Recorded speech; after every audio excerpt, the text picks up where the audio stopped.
huge tariff on China, and that'll put Walmart in a bad spot. For the audience.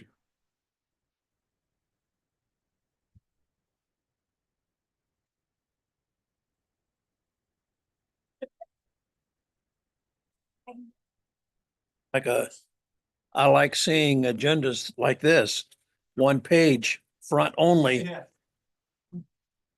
We're gonna take about 3.5 hours. Yeah. for one item. Yeah, well, yeah, I don't like those things that says discussion.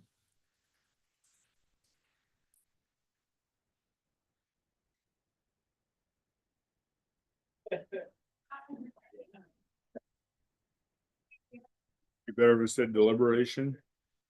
Yeah.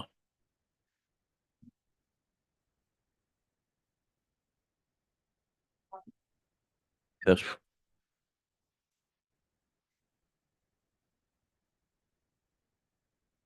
When I hear executive session and it's gonna be a half an hour, that's because it generally lasts an hour and a half, Never 20 minutes. never 20 minutes. So you add an hour and that's about right. Right? Okay. Now that the griping's over. It is? Yeah. I haven't got to do any griping yet. Oh.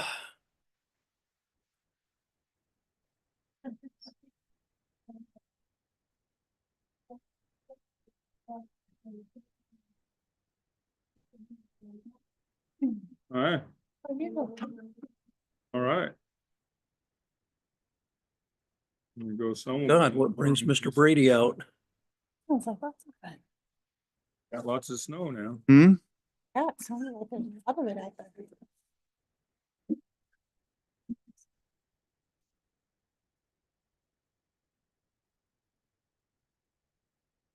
Oh, you just go to Doofer and then go up by Camp Baldwin and a Oh. bit farther. Oh, man, Bit what's closer. going on with? Oh, Lots of advocates, I think, for Sunshine Mill. Yeah. All of these? I think. Sheesh. Hey, Yeah. long time no see. Been calling me going, there's been another avalanche. Yeah. It's good.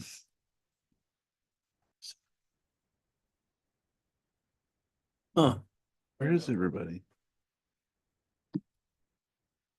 minutes, I don't know. You're all gonna learn about the incentive program modifications. Fascinating topic. I'm really glad.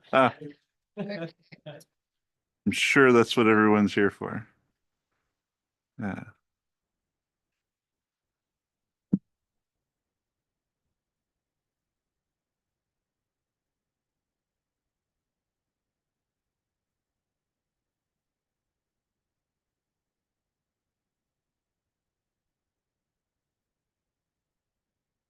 Hmm.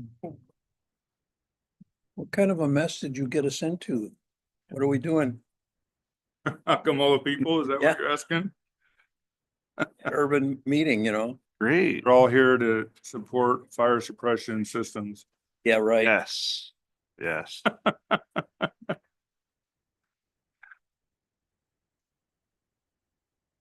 Oh, City Attorney Jonathan is here tonight. That's, Yeah.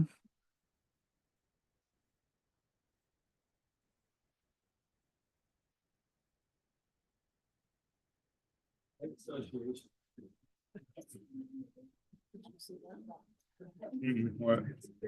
Marcus Swift said he would be here. So these guys are the only people that replied. So I'm assuming Darcy would be here. Yeah. So, Sunshine thing? but Marcus said that he would be, and I don't know about this. Probably be nice, but I've got some concrete questions. P5. Up for it, but I think.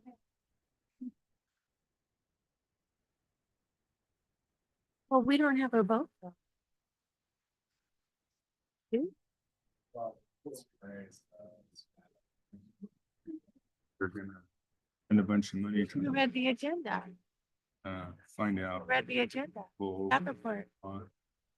yeah, I need to answer is no.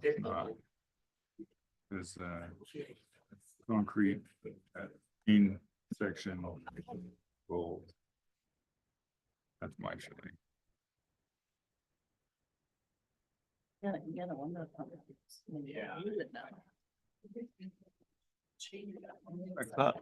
Long time no see.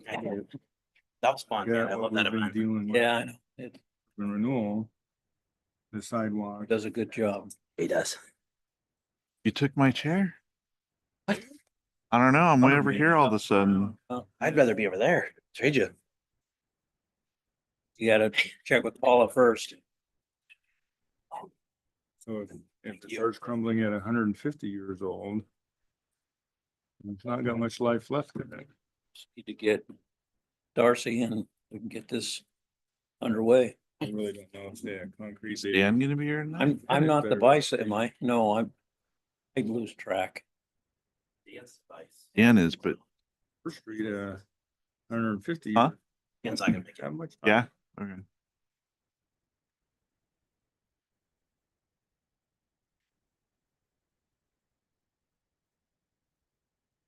Been on the bow of Titanic being up there. Beautiful view. Sure. There she is. She's. There you go. Oh, gosh. Here we go. Boy, I had to go there. Don't even, Boy. Darcy. Block. You could have parked right next to me. There was like 5 other spots. Had no trouble I'm finding. just kidding. It's sarcasm, guys. It's sarcasm. I'm gonna move over. Yes, Yeah. please move over. Please join us. And Yeah, Kristen, go ahead. she's on her way. She's Oh, she is? a couple Okay. minutes. Oh, is she? Awesome. I'm going to call this meeting of the Columbia River Gateway Urban Renewal Agency meeting to order. Paula, will you please call the roll? Stacy Coburn. Here. Walter Denstedt. Here. Scott Hagee is absent. Kristen Lilbeck. Will be here soon. Darcy Long. Here. Timothy McLaughlin. Present. Richardson is absent. Marcus Swift. Here. Ben Ring. Thank you. Will everyone who's able please stand for the Pledge of Allegiance? I pledge allegiance to the flag of the United States of America and to the republic for which it stands, one nation, under God, indivisible, with liberty and justice for all.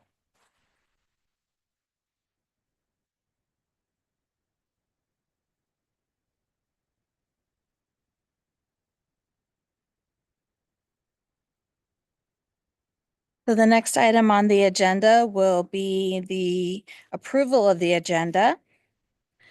Does staff have any changes or updates to the agenda? No? Okay, I'll move approval of the agenda as presented. thank you. I'll second. Been moved and seconded to approve the agenda as presented. All in favor, say aye. Aye. Aye. Any opposed?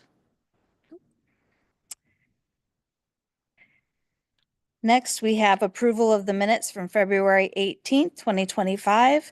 Those came out under a separate email. Are there any changes, additions, or updates, corrections? All right, so I just wanted to comment to Paula that last meeting had a lot of technical things to put in, and I thought you did a really good job covering those in the minutes so that anybody reading those minutes who wasn't at the meeting could follow along with that. And that's not really easy to do, so thank you. Yeah. Okay, do I have a motion to approve the minutes? Make a motion to approve the minutes for the February 18, 2025 URA meeting. Thank you, Ben. I'll second. Thank you, Stacy. All in favor, say aye. Aye. Aye. Any opposed? Abstentions? Abstain. 1 abstention. Next, we have our presentations from Sunshine Mill Winery Hotel and Retreat Center proposal.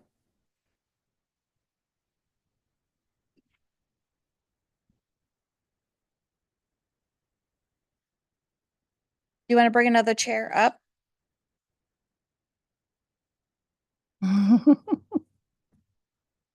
Love to have you up there.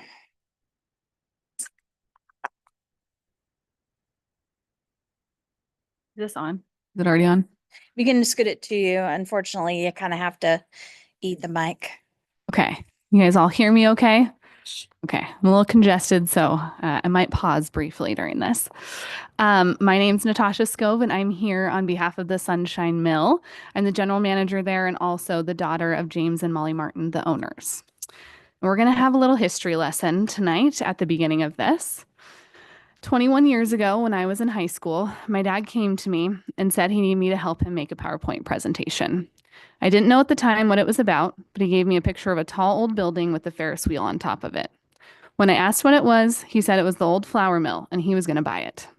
The Ferris wheel was from the Santa Monica Pier and was up for auction. He was bidding on it and was going to buy it and put it on top of that building. Obviously, I thought he was crazy. But that's how most of my dad's successes start out. He gets an idea, passionately shares it with the people he loves most. We all call him crazy, and the next thing you know, he's making it happen. That's why we're here tonight, to make crazy happen. But it's important to remember the hard work that went into getting where we are. It's crazy to me that I'm now the age my mom was when we did that first presentation, when she had 3 young kids. And now I have 3 young kids, and I'm presenting to you. Things have really come full circle. You can go on to the next slide, Josh. Thank you. In 2004, I helped my dad make that PowerPoint presentation. It was a request for proposal for the city of the Dalles and the Urban Renewal Agency for purchasing the now Sunshine Mill property, then referred to as the Wasco Milling Company. The original presentation was about rehabilitating the current building. Unfortunately, we were outbid on the Ferris wheel. We thought we were going to be up against a lot of different individuals and businesses competing for the project, but we were the only presenters. When we started working through agreements with the city over the course of 5 years, from 2004 to 2009, the conclusion was the property would best serve us if the buildings were removed. At that time, demolition would have cost anywhere between $900,000 to $2 million, and that was back then. We took over the property in 2009, when we were in a recession, and it was particularly difficult for anyone looking to invest into real estate to get loans. So we had no choice but to work with the existing structures. It took us 6 months just to clean and develop half of the bottom floor that we were using as an office, production facility, and a tasting room. During that 6 months, we realized that the building was the story, and we've continued telling it for 15 years. Production of Copa di Vino began in the fall of 2009, and our tasting room opened in May of 2010. In 2011, we realized we had outgrown our production area and needed something better for production, warehousing, and shipping and receiving. So we met again with the agency to make a plea not to demolish the warehouse building that was slated for demolition, and instead let us redevelop it into another functioning building to be a part of our expanding businesses. In 2012, we reopened the Wasco warehouse as our production facility, warehouse, and shipping and receiving area for Copa di Vino. In 2013, we began using a loan from the agency to paint the murals on the outside of our building. In 2015, we began a repayment plan with the agency on our building purchase and 2 improvements loans totaling about $900,000. The loans were drawdown loans, meaning that cash was not given at the beginning, but instead we submitted expenses for reimbursement. In 2009, all loans and the purchase agreement on the building were completed, paid back in full, and with interest. In March of 2020, we entered the COVID years and began adapting our business to keep with the ever-changing hospitality world and began offering expanded services from delivery and takeaway to our drive-in theater where we hosted 9 international film festivals. From 2020 to 2024, we've continued to slowly grow our businesses, but most importantly, have kept them all afloat during very tough hospitality economic times. You can go on to the next one. It's always important to reflect on where you came from, and these pictures are just a glimpse of what our property looked like at the beginning of our journey. So if anyone wasn't here in the Dalles when we first started or moved here and doesn't remember what it looked like before, it was unpainted, it was dirty, That was our original entrance with just that tiny sign above it that we had printed at Optimus printers. So it's come a long way, and I think it's important to remember that. Go on the next one. One more, sorry. So we're going to talk about the economic impact that the Sunshine Mill has had for the Dalles because it's been substantial. As I mentioned before, when we first opened, there was no funding available for projects like ours. There was also no access to our property, and there were no conventional funds available for the rehabilitation of real estate. The property had a railroad track on the south side of it, and it had severe access issues.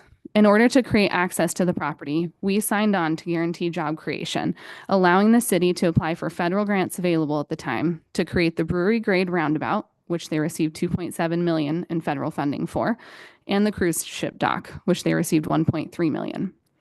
We had to complete an environmental cleanup over the course of 10 years, including decommissioning oil wells on the property. If we hadn't have opened our business at the location we opened it and created the jobs that we said we would, those grants would not have been available to the city of the Dalles for those two projects. We've made $100 million in revenue over the last 15 years and employed up to 127 employees at our peak, with 98% of those being local. We've spent more than $15 million with local businesses, from engineering firms, electricians, plumbers, contractors, and other businesses in that sector, to local suppliers, nonprofits, and artists. We've continued to take pride in our property, maintaining it and growing the aesthetically pleasing aspects of it, including immense amounts of landscaping. As we mentioned earlier, we paid back our loans in full with interest, allowing the agency to redirect those funds to other projects. Currently, we are focused on some new areas of our property and our hospitality brand. We're working on a site plan to develop the east side of our property, which we hope also includes bringing our movie theater back. We have expanded our on-site wine production and produced over 57,000 gallons of Pinot Noir on-site last year. We created a glass and plastic bottle screen printing company on-site that has allowed more vertical integration of our supply chain for both of our wine bottles and our Copa di Vino brand, and has employed more people. We continue to offer private rental spaces, and we've created 2 new community events at our Harvesting Sunshine Festival and our Winter Warmer Holiday Market. We've expanded our food menu, and we're getting ready to launch our new Sunshine Mill wine brand. We will also be celebrating our 15-year anniversary in May. This brings us to the next big redevelopment on our site, something that has been on the horizon since the inception of this project, but we feel like the timing is now. This is the Sunshine Mill Winery Hotel and Retreat Center. This project will include a rooftop bar and restaurant with a possible observation deck, 80 hotel rooms in the silos and the mill building, a spa, a pickleball and sports courts and a gym, a space for corporate retreats, venue rental spaces and private meeting rooms, wine tours and education, expanded retail, and artisan market and rental spaces. Here you'll see some of the preliminary designs for the hotel room in our 12 silos. We've worked on the preliminary plans and have 80 hotel rooms in both the silos and the mill building. We've completed preliminary engineering to review the integrity, thickness, and composition of the concrete walls that we have, and also made some cuts in order to install a new door on the east side and another cut to a silo to see the architecture of the openings. We had a feasibility study completed with Saddle Peak Hotel advisors that took into account tourism, other local hotels, excuse me, styles of hotels, visitors to the region, other local amenities, and concluded a hotel such as ours would be successful and fill a large need for other amenities in our area. And Chris Kraus is on this call. He's from Saddle Peak Hotel Advisors. We wanted to share with you a few other hotels that were developed in old mills and silos. This one right here is in Tasmania, Australia, and it's more similar in size and design to ours. It's called the Peppers Silos. They utilize silos for rooms, dining, and other amenities, but they also built on an adjacent concrete structure to support a lobby and expansion of the rooms. You can go one more. The Silo Hotel in Cape Town is a hotel, restaurant, and bar, and also houses the Zeitz Museum of Contemporary Art. The Silo Hotel in Cape Town built its rooms, bar, and restaurant in a glass structure seated on top of the silos. You guys can see that in the picture. It's the #1 draw and most visited property in all of South Africa. The silos themselves house the museum and were cut to make contemporary art. My dad has visited this hotel along with a similar one in Akron, Ohio, and sees the vision for what can be.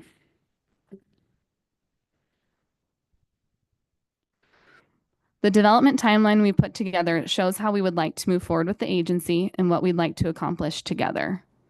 Beginning with a letter of intent that creates the value needed for traditional financing, creating and signing a conditional commitment letter, completing a full financial analysis of the project, completing initial architecture and engineering that goes beyond our pre-architecture and pre-engineering, beginning initial construction on a small scale, receiving gap financing from the Urban Renewal Agency, applying for enterprise zone tax credits, and completing a site evaluation with planning.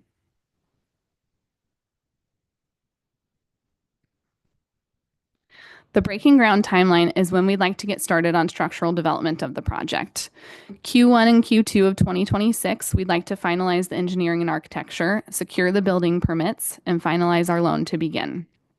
Q3 and Q4 of 2026, we'd like to begin site construction. Q3 of 2027 is when we estimate completion. These are very rough timelines based on our best educated guess at this time.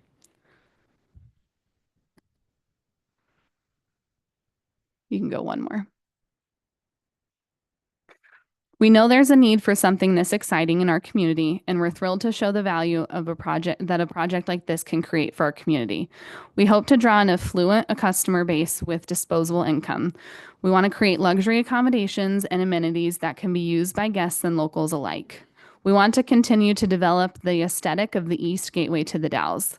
We'd like to become a Northwest landmark and become a destination-driven experience where people are stopping and staying. In our initial ask, we're asking the Urban Renewal Agency for a $250,000 grant to completely vet our engineering and architectural designs to complete the study on how best to make this happen. We know things will come up along the way, and we know there will be surprises, but we're hoping to reduce those as much as possible through completing our architecture and engineering. After completing architecture and engineering, we expect the project development cost to be around $30 million, funds that we will spend with local contractors and suppliers. But we expect 30,000 visitors a year, and an ROI on the $250,000 should come back to our community within the first 6 months of being open to the public. We are also asking for open and honest communication with the agency on the project and a better understanding of the direction and vision of the agency and other flagship projects the agency is championing. We'd also like to invite the agency to do a tour of the building and rooftop to see the design from the physical perspective of the building. We also know there will be future asks in the form of gap financing and enterprise zone tax credits, which will come into play as we continue further down the road of completing the project. We're a company founded on 7 generations in this community that continues to invest in the development, revitalization, and beautification of this town and the East Gateway entrance into downtown the Dalles. We know this is ambitious and crazy, but that's what we're good at, making crazy happen. Now, questions. Yes. What questions is the board? Yeah.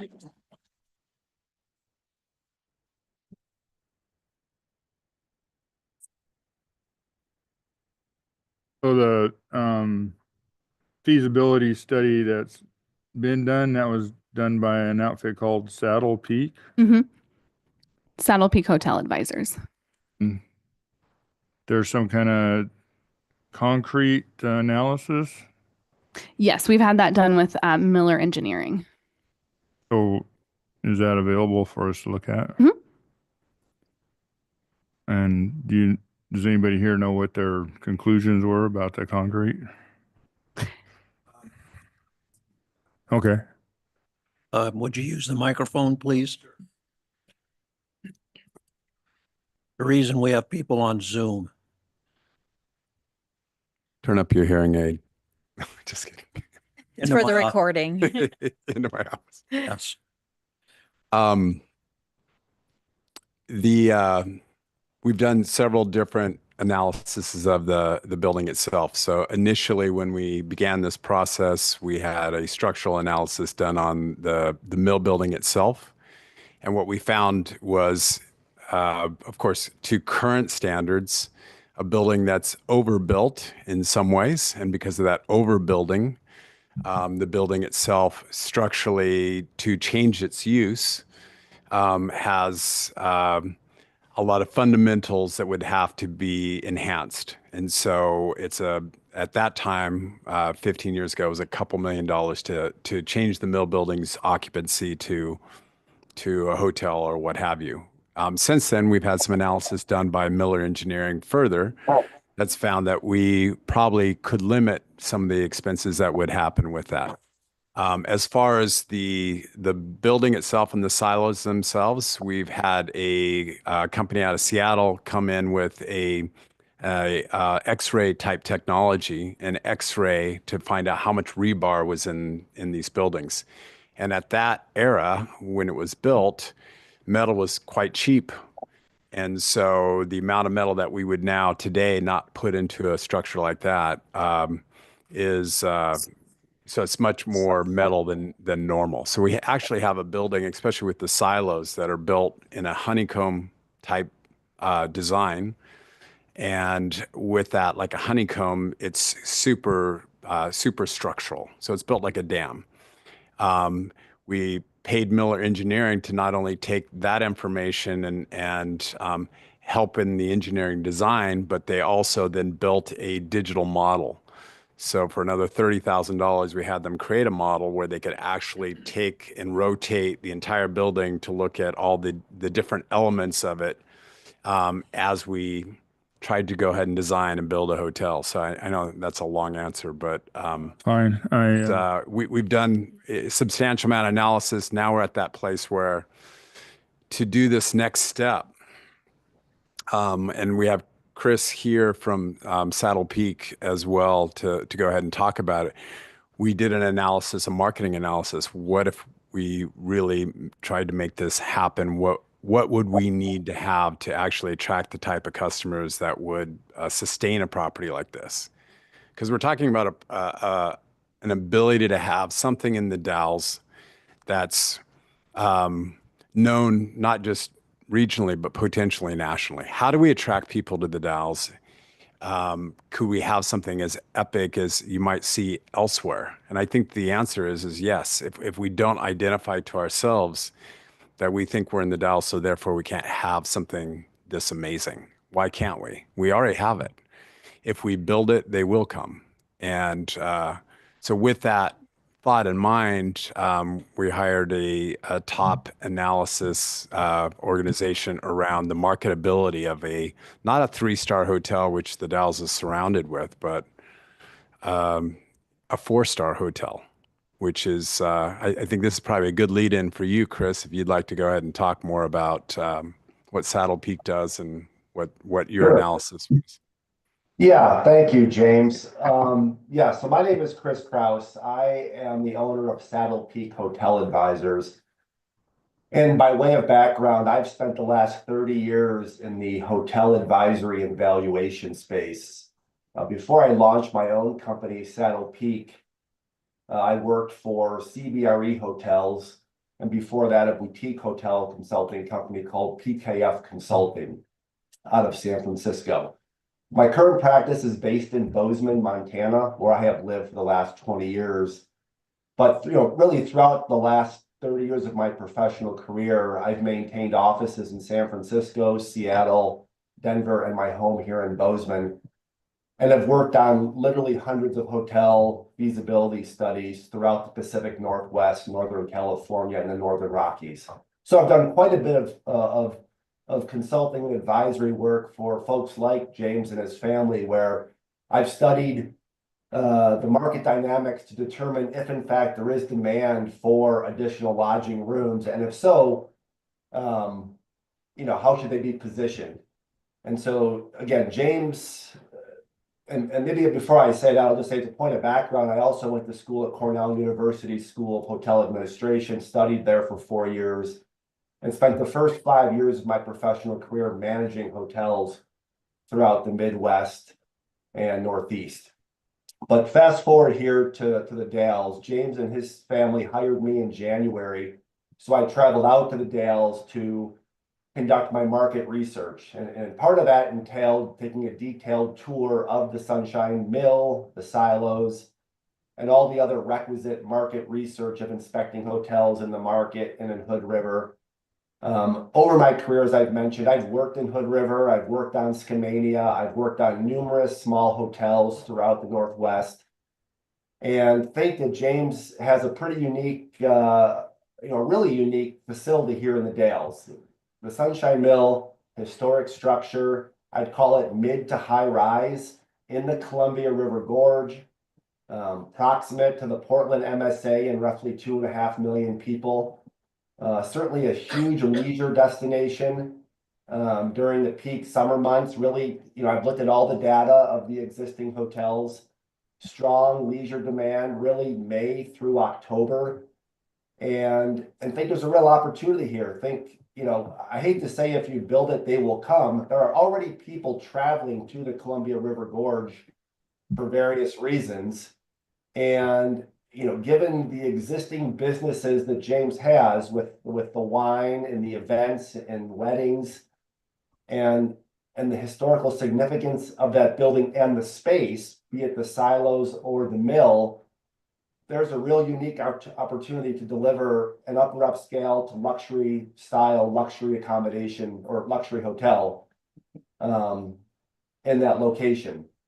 I'll take a pause there, but those are my findings that I communicated to James, and I do believe there is strong demand if he's able to execute and deliver, the appropriate product type for the market.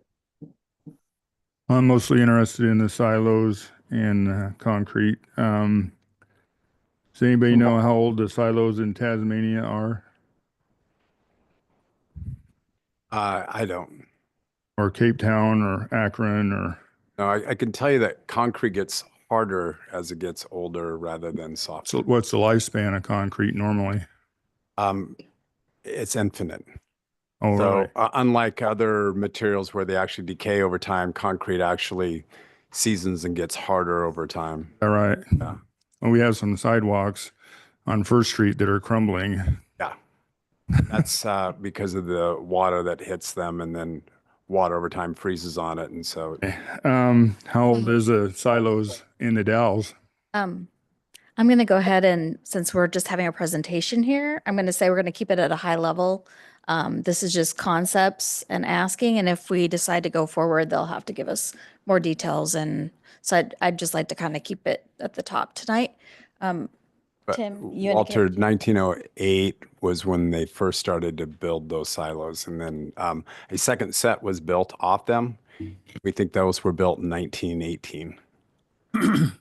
You, Yeah, I have a higher level question that I'd like to drill down on the retreat center. And can you give me more details on that?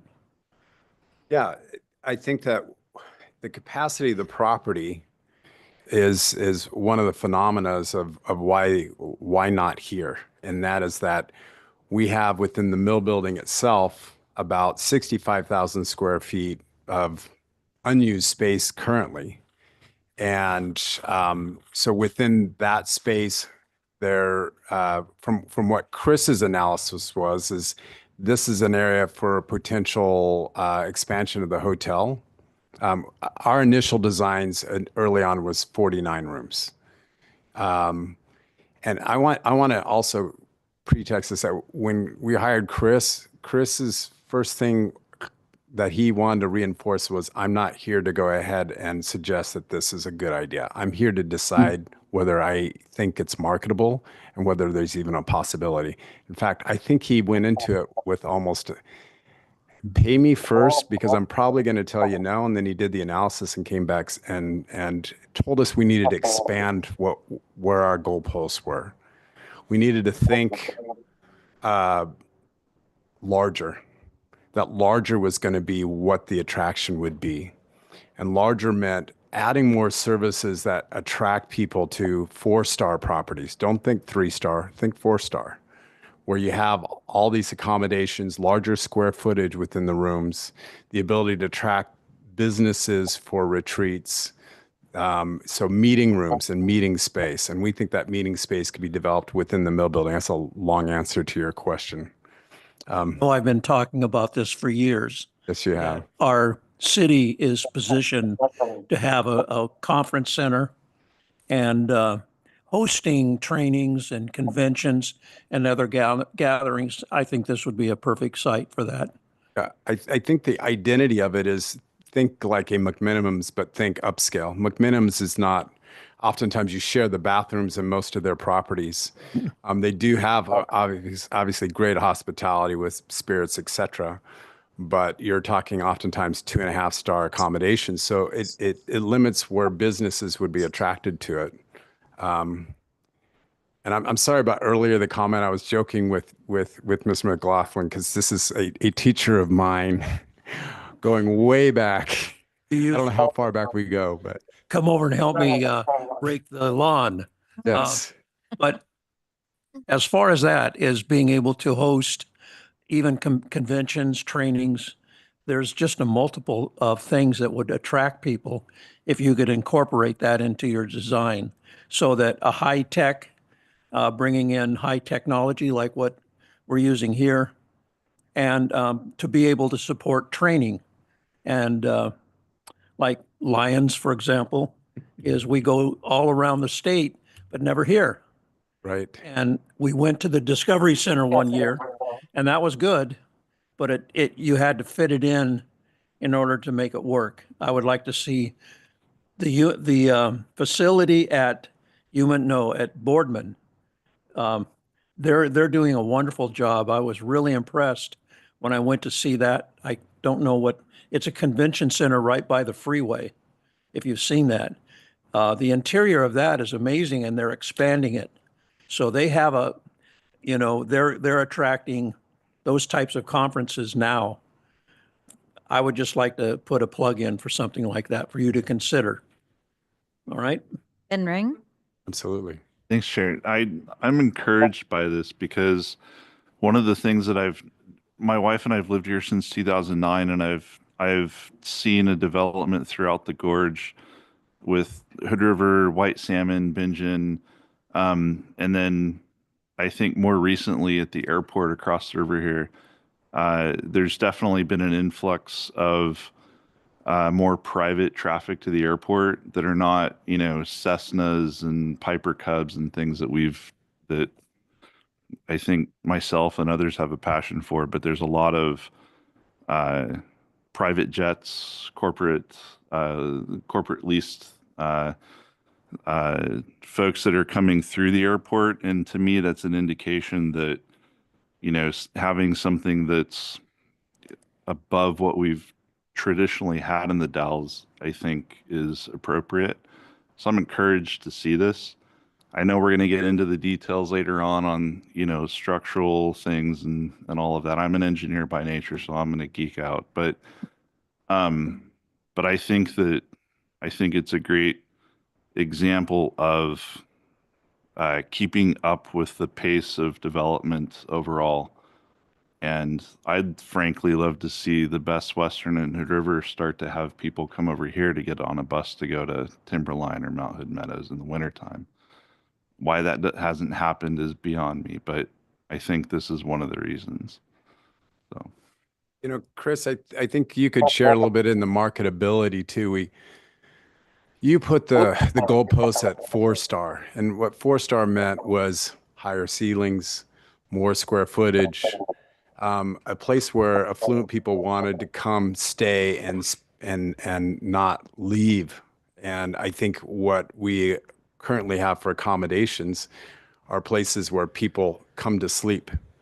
And if we actually had a place where people who are affluent, who see the ability to spend money, people who have money, who have disposable income, they look to spend money. They don't look to to try to save money. They're wanting opportunities, and this gives this place for the community to. I'm sorry, Chris. I was going to let you speak. No, you're hitting the nail on the head. I mean, that's right. I mean, within the Columbia River Gorge, there really, it doesn't exist, a newly built upper upscale or luxury style hotel. I mean, you have Skamania, which is a high quality property, but that's a much larger property that's geared really towards large groups.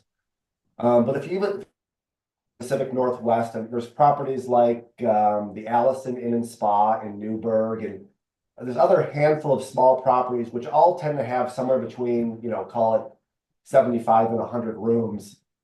There's just a real demand for that type of retreat that attracts not only the leisure traveler that is looking for more of the expanded services, but also that the small groups, the corporate executives that look to get away for a small retreat. Wedding parties, family reunions, and even some smaller associations. Not to mention, obviously, the demand you might see from just a local community wanting to meet there. I think that comment was mentioned earlier, but yeah, I mean, there's a clear need for this in the market because it doesn't exist. It doesn't exist, and it's already a leisure destination that's known certainly regionally, nationally, if not internationally. The Gorge. So again, my research indicates that there is certainly demand for this type of property. And I can't emphasize enough the fact that you're not really building from a greenfield site. You have this historic mid to high rise structure with a great existing story already. So you do begin to create this destination. You know, if and how you can incorporate the silos is not for me to determine, but you know, the existing wine business and the meeting and event space, I think just provides a really unique opportunity to create this destination for folks who are already passing through or who have yet to discover the Columbia River Gorge. Stacy Coburn. Sterling. First of all, Natasha, very lovely job presenting. It was really nice to, even for those of us who've been here kind of through that whole process, it was really nice to have a fresh reminder, and along with the pictures of where you've been and the family process through everything there. And so that was a great job. Good job reminding us all of that process.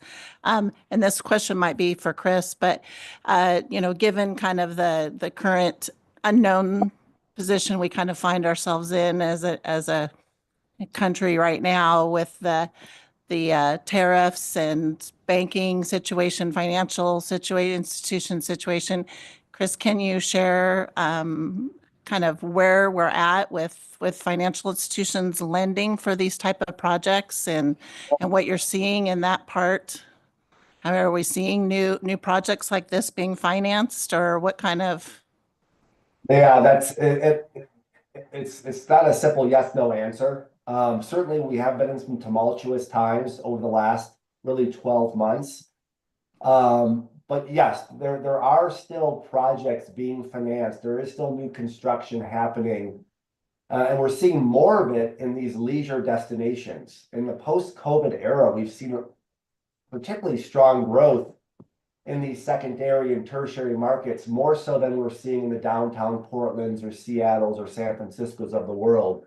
So, you know, I can't sit here and say that tell you for sure if there will be a lot of interest on the financing side, but I also wouldn't expect, if this project continues to keep on track and maintain its existing momentum, I don't think James would be looking for construction financing, you know, over the course. It would be at least another 9 to 12 months before he gets to that point.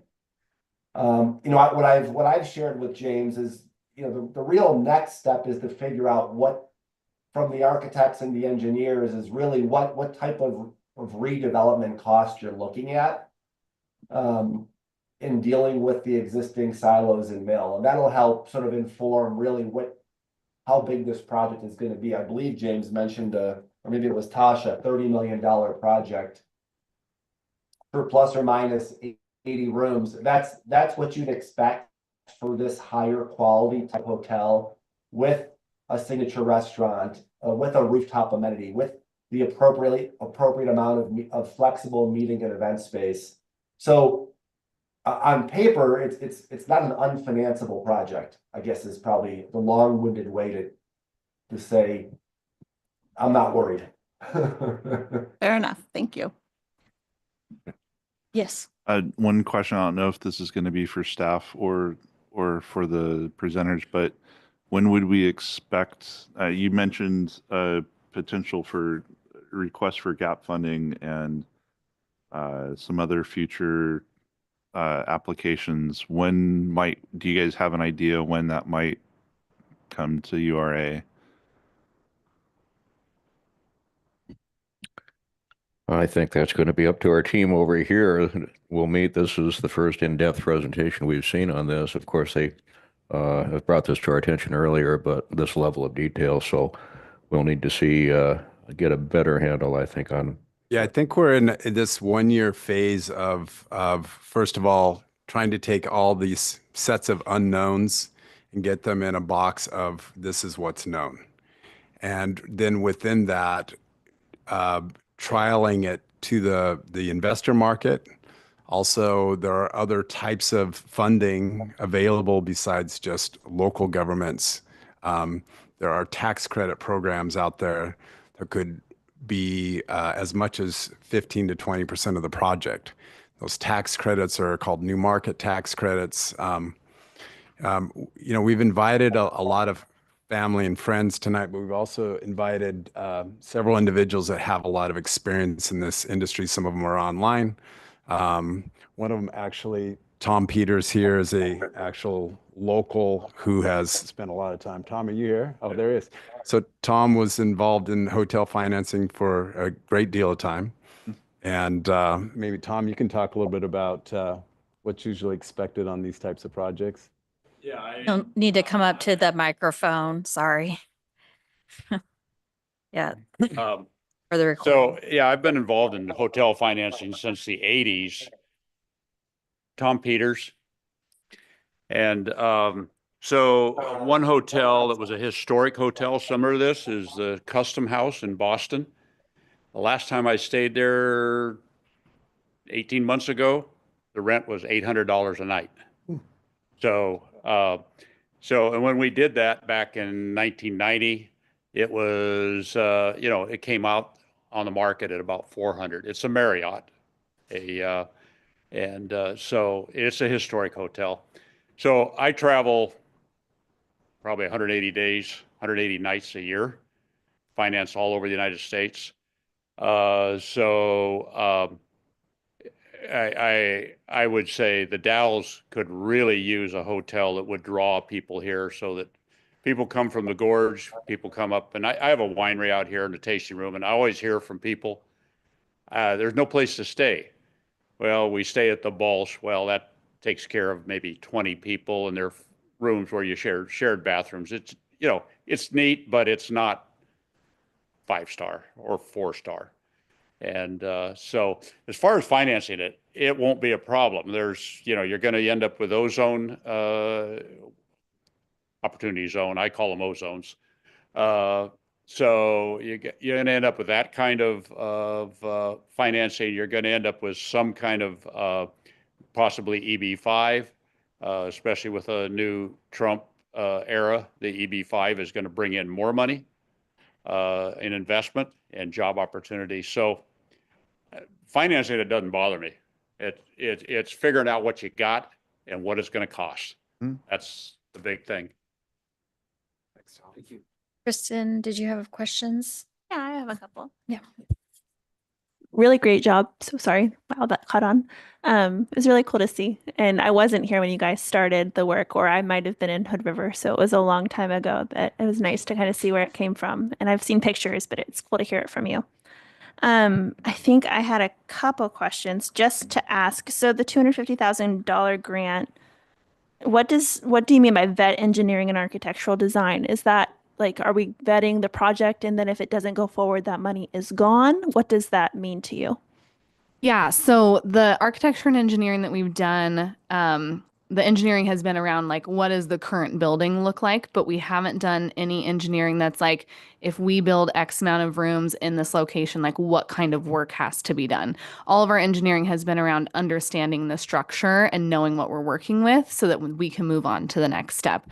I think that there is a risk in the 250,000 if we don't move forward with it. But we've met with so many people that believe this can happen financially and structurally that we're pretty confident in it.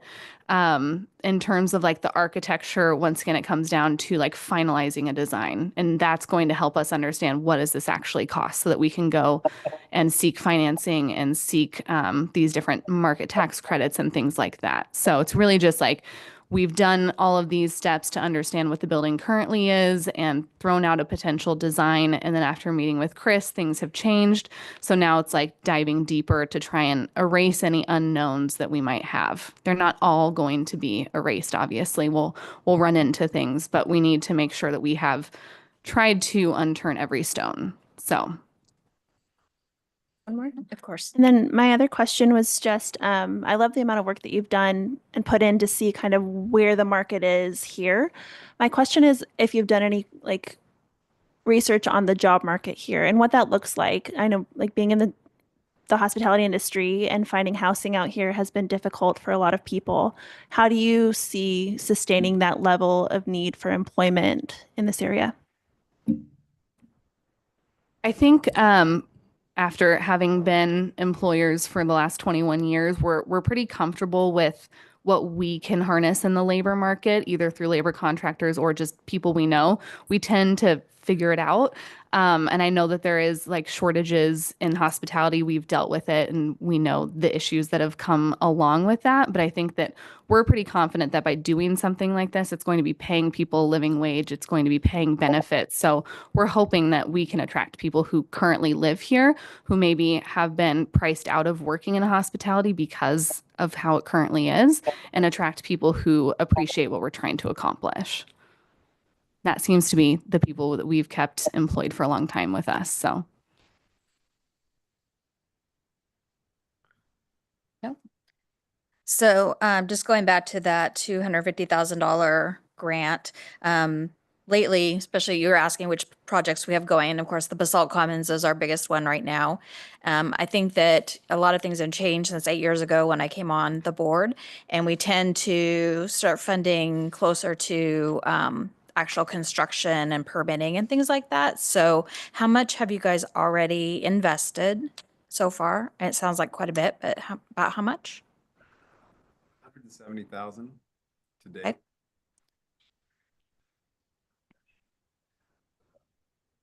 Okay, so it's With not- that, we expect the project just on the initial phase. On the initial phase, we expect that obviously we're going to have to come in with substantially more than the 250,000 to get to the place where, again, we have a set of knowns that allows us to go to banks to do the next phase, which is, this is what we think banks are going to contribute 60% of the project. Mhm. So that's going to be the kind of the more typical financing. So somewhere around $18 to $20 million worth of bank financing. And then the rest of it coming from, again, some local municipality participation. Thank you. And also from federal funding through new market tax credits and other funding sources that Tom was alluding to. And then what we have is will be a majority shareholder in the project itself, along with several minority shareholders that will invest into the remaining portion of it. The gap financing for a redevelopment of a property like this is an essential element, not just to the project itself, but also for the investors that are coming in wanting to see that encouragement that everyone's got skin in the game and everyone wants to see this happen. If we're at a place where we don't have that type of support and that type of participation, then there's I think a level of understanding and pause by an investor to say, well, this isn't a community that really gets it. This happens everywhere else. We're not asking for something, I think, unusual in what our ask is. But obviously there's risks at this level. We've taken those risks and we want to share those risks with our partners. Yep. So as you work with staff to bring something forward to the board, I mean, I'm not speaking for the board, but just based on past decisions that the board has been making, I would say probably the 250 ask up front's not your best bet. It's to come up with that first and then ask for the gap funding and other ways we can be creative with you guys to make it happen. We're just trying to tighten things up. We've had a lot of black eyes with urban renewal in the past. You guys are a success story, as everyone in this room knows. But we are trying really hard to make sure that as we wrap down the agency that that we're putting our money in good places and having good outcomes. So something beyond the engineering. Any other questions that came up for people? Nope. Okay. Thank you so much. And we look forward to getting something from staff for you guys. Nicely done. Very exciting.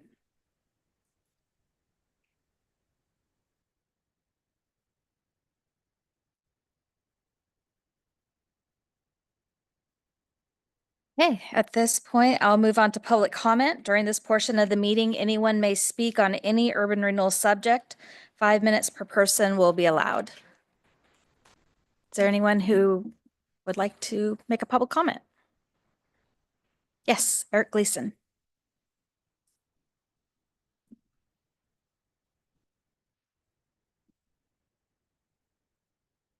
Hi, I'm Eric Gleason, 704 K Street, the Dalles.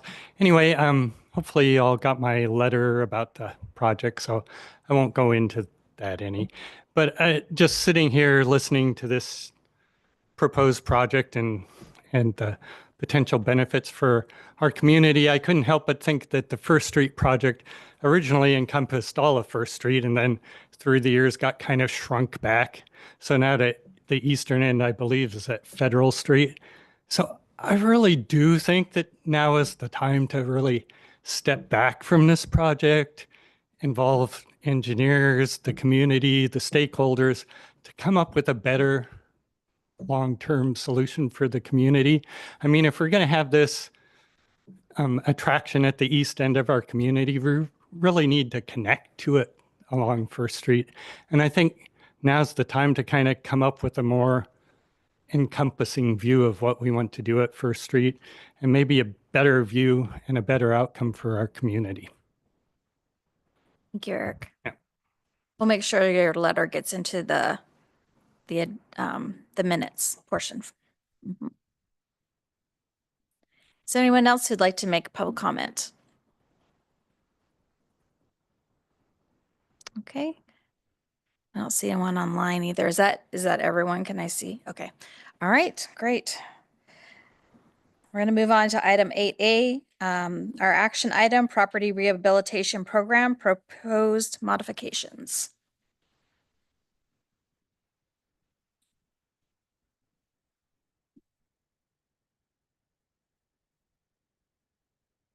Thank you, Chair Long. Am I close enough to the microphone? I'll try to remember that. Correct me if I stray.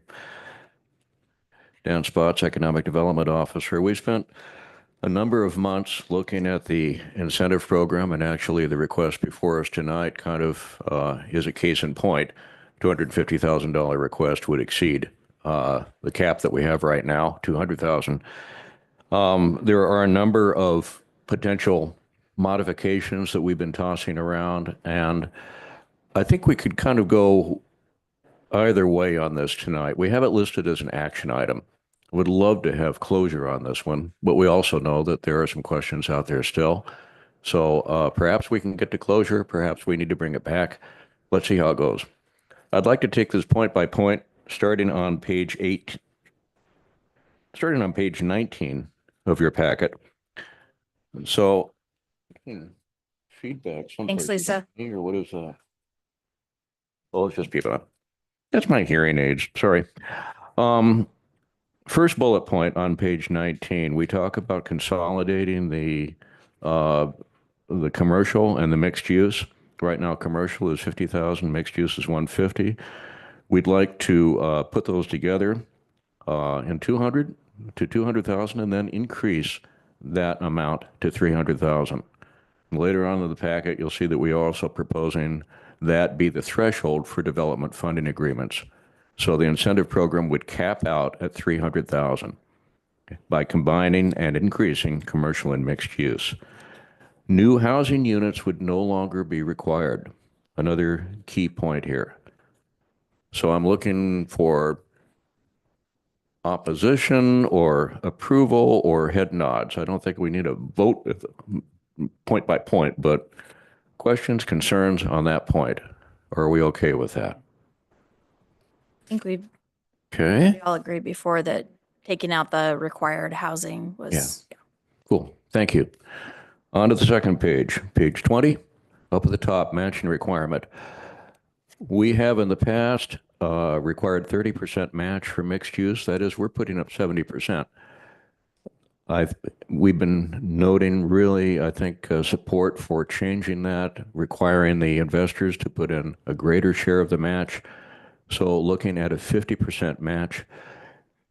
On housing, however, I think we might have a difference of opinion on this one. A 60-40 is what we're proposing. Councilor Richardson has questioned that, thinking that 60-40 is not really asking enough. And I hope I'm not mischaracterizing that, but I believe that's what he had in his email. So I'd like to pose that question. Commissioner Hagee is not at this meeting now, but I did have the opportunity to ask him about this last week, and he is okay with 60-40. He's not crazy about it, but he's all right with 60-40. So are we okay with a 50% match requirement with the exception of housing at 60-40? Remember, 50% match means dollar for dollar. We put in $1, the developer puts in $1. We okay with those two items? All right. Yes. I think so. Okay. Thank you. Thank you. Matching sources. Current guidelines preclude the use of funds from any other agency or city program as match. However, one of the goals in the plan is to leverage other funding sources as match. So we kind of need to reconcile those points. We would propose that match be allowed from any source. Councilor Richardson questions the use of city match in particular and county. He also mentioned county. He also suggests that no more than 75% of a project be from public sources, period, which I would take to mean also things like state and federal sources. Personally, I think perhaps from a staff point, really no problem in terms of precluding city match, from precluding that as a matching source. I don't really think county comes into play. But other sources, federal tax abatements, things of that nature. We have a few historic buildings, not many that are on the National Historic Registry. There's a point of clarification on this one. We have an historic district. That doesn't mean that every building in that historic district is on the National Registry. It just means that they are historic structures within the district. To qualify for a federal tax abatement, and that program is out there, you have to meet a lot more rigid standards, and there are not very many buildings. I think the Dalles Art Center, the Civic Auditorium. Yeah. So thoughts on allowing sources other than city and county as match? Or should we say no to that, to other public sources, period? And should we also put a cap on 75% of the project? Again, from a staff perspective, I think it's hard to enforce that last one. How do I know, without auditing every single project that comes along, where are there other funding sources coming from? And I don't know that we can actually tell a developer where they can get their money. So staff perspective on that one. You look like you want to say something. Is the question, what other, I guess, for me, what other sources of funding from the city other than urban renewal? I was trying to think off the top of my head what I'll give you one. examples of that. I'll give you one, the 50/50 sidewalk repair program. We did allow this on a project last year, and we cleared it with the Public Works Director. So the Public Works and the city have a program where the city puts up 50% of the cost of sidewalk repair, and then the developer puts up, the property owner puts up 50%. In that case, we allowed, actually Public Works allowed urban renewal funding to match the 50/50 program. It worked in that direction. There might be a case where we would say, okay, you can use city funding under 50/50 sidewalk repair to match your program. I think that's the only case, that's the only example that comes to mind with me. So then there was sidewalks inside the urban renewal district that was 100% public funded. Is that what happened? But no, the owner in that case also put up. There were a number of different elements. Sidewalk was one of them, but there are a lot of other building repairs involved. So we're not really saying that they can't use those sources. We're saying they can't use it toward their 50% match. So they could, for example, access the 50/50 sidewalks and use that program, but then not count the 50% that they contributed toward their match at urban renewal. And the same thing with any federal or other funds. I mean, we're not saying they can't access it. We're just saying you can't count it toward your owner match. Exactly. Yeah. Exactly. So that's different. And the way that I read the proposed change, staff proposes that match be allowed from any source. So we would change that to say we would not allow city match from any city source. From any city source, but if they had like a Main Street grant, or if they had like other, like that could count towards the 50% match, or if they were doing, supposing that the 60/40 goes through, then that public money could still count towards the 40% that the property owner brings. In the staff report, we had stated staff proposes that match be allowed from any source. So we're kind of backing up on that one in reflection of Councilor Richardson's concern about city, about using another city source.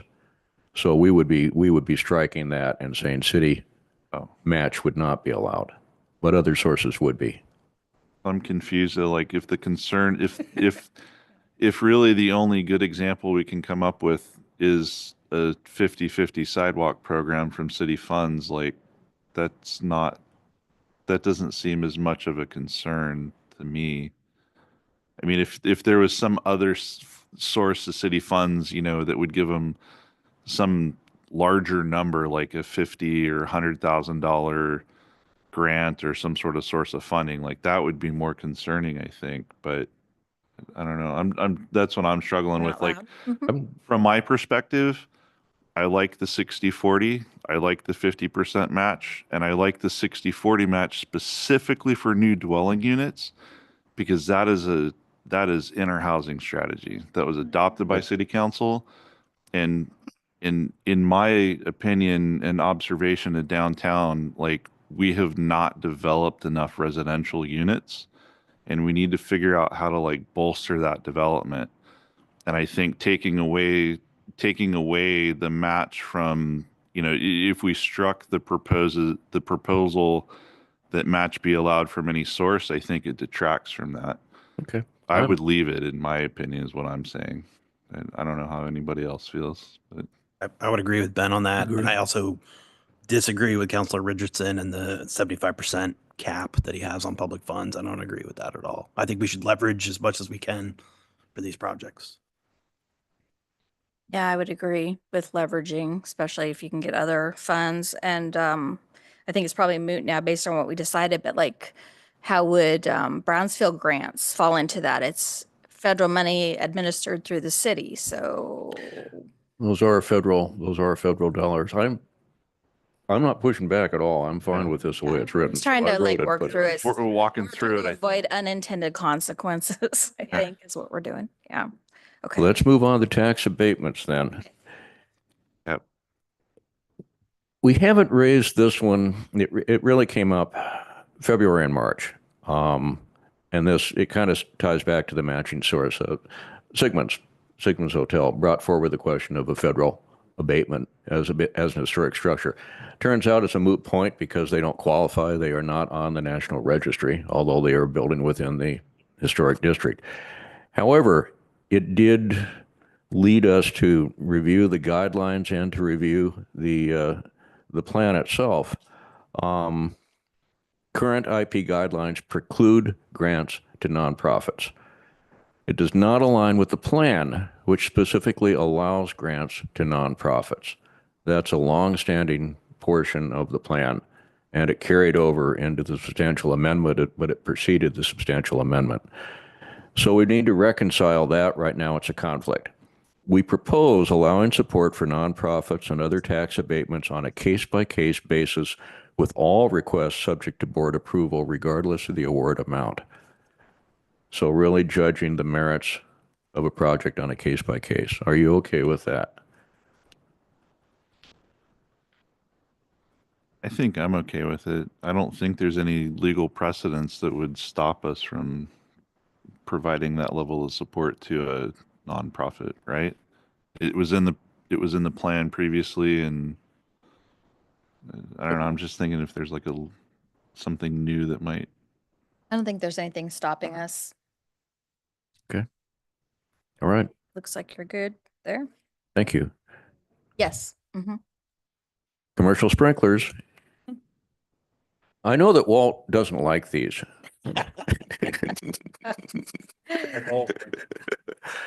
Allowing commercial sprinklers regardless of new existing or new and unused or existing spaces up to a maximum of 75% of the total renovation cost. And a reminder, commercial sprinkler systems, 90,000 or more. Josh?